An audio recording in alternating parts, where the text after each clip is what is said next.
never knew the full truth about my Uncle Joseph.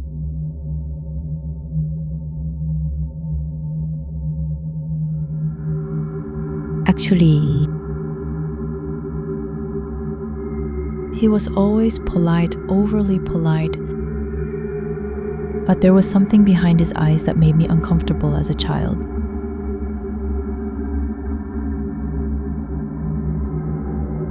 I couldn't name it then.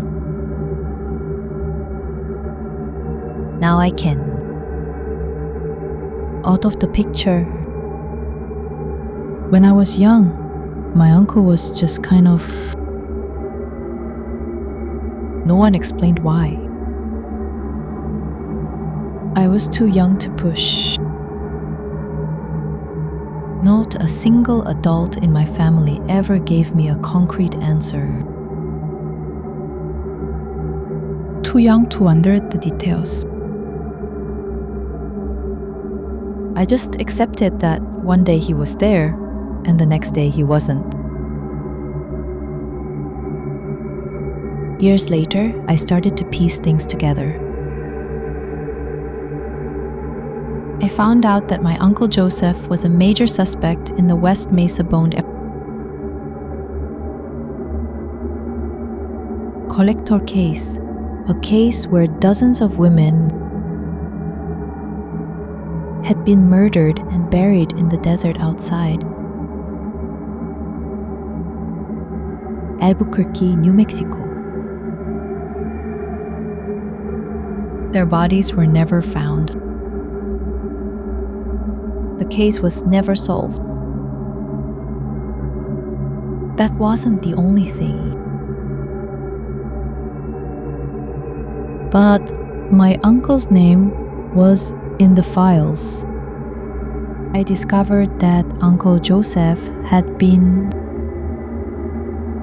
convicted of a series of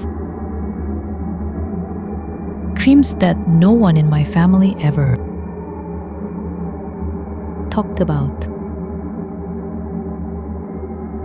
He was the middle school rapist. He was convicted.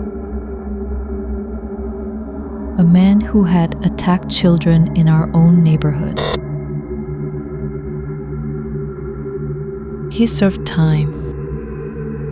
Then he just disappeared from our lives. No one ever told me that my uncle was a rapist. No one ever told me that he was a suspect in a mass murder case. They just let me think he had moved away. They let me think he was just a strange uncle who didn't like to come to family gatherings. I started asking questions. My mother wouldn't answer.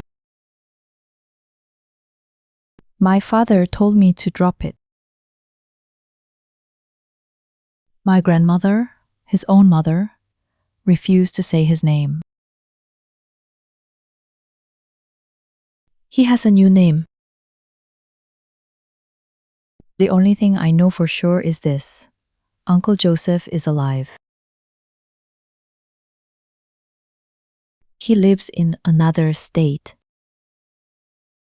And no one in my family will tell me where. I am not sure, want to know. If I find him, I might have to confront the truth that my uncle is a monster.